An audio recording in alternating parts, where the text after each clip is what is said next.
But first tonight, police chiefs have hailed a 2-week gun surrender which saw scores of items handed into police stations across the region as a major success.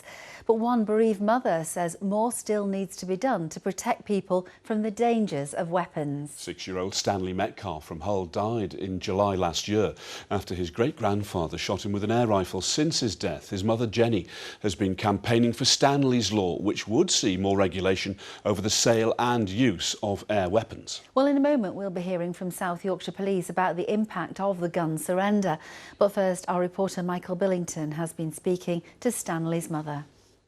Well, a 2-week national gun surrender, which finished at the weekend, was aimed at preventing weapons falling into the wrong hands and meant members of the public were able to hand in unlicensed or unlawful firearms at their local police station. The amnesty took place at police forces across the Callander region. More than 60 were surrendered to South Yorkshire Police alone. Well, Adam Fowler has been speaking to the force about the amnesty and its impact on the area. Adam Fowler reporting. Well, next tonight, as thousands head to the seaside this August, the RNLI has launched a new campaign urging people to respect the water and practice the potentially life-saving skill of floating to avoid the danger of drowning. Last year, 5 people died on the East Coast. This year's campaign is targeted particularly at men, who accounted for 90% of the accidental deaths at the coast across the UK last year. We'll be hearing from the RNLI in just a moment, but first, here's a look at their Float to Live safety video, which will be playing in cinemas this summer. Now, still to come on the programme this evening. But next to health visitors in Lincolnshire who took part in a 10th day of strikes today as they step up their action in a dispute over pay and responsibilities. The nurses who support families with young children at homes claim that they've lost £2,000 a year since Lincolnshire County Council took over their contracts from the NHS in 2017. Catherine Walker reports.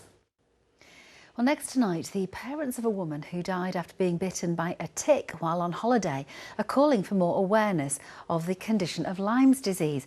Carly Ellis was in Australia when she was first bitten. After a string of debilitating health problems, she was eventually diagnosed with Lyme disease. Ken Goodwin has been to meet her parents. Well, a little earlier, I spoke to Rosie Milsom from the charity Cordwell Lyme Co, and I started by asking her how serious a problem Lyme disease is in this country. The family of one of Hull's most celebrated entertainers has announced his funeral will be a 3-day event to allow family, friends and fans from his home city and adopted town of Blackpool the chance to say goodbye. Well, the ITV Evening News continues at 6:30 with Charlene. Charlene, thanks very much indeed. Now some cricket, and the Yorkshire Diamonds were narrowly beaten by champions Surrey in the first match of their Super League season last night. Well, next this evening, a young father from Mansfield who was told he may never walk again is back on his feet and busy raising awareness of the rare nerve disorder that paralysed him. The 33-year-old, who once feared that he might never walk again, took 14 days to cross the Yorkshire Dales, the York Moors and eventually reach Robin Hood's Bay with his wife Becky as support. Well, Callum Watkinson takes up the story. Well, finally tonight to the story of a remarkable young man who's penned an inspirational poem about living with autism. It's Kenzie Jupp from Chesterfield. He's just 11, but he's already won literature competitions and has even become a bit of an internet sensation. But it was his poem, It's Just Me, written for World Autism Day, which has made the most impact and has been taken up by a children's service and charities. Sarah Clark's been to meet him and hear some of his work. What an amazing little boy. Wonderful, and doing such great work too for others. Yeah, absolutely brilliant. He's fabulous. Here's Aisling Creevy now with the weather. Aisling, thank you very much. That's it from us. Our next update will be at 10:30. National and international stories are next with Charlene White. But for now, from all the team here on Calendar, thanks very much for watching. Bye-bye for now. Good night.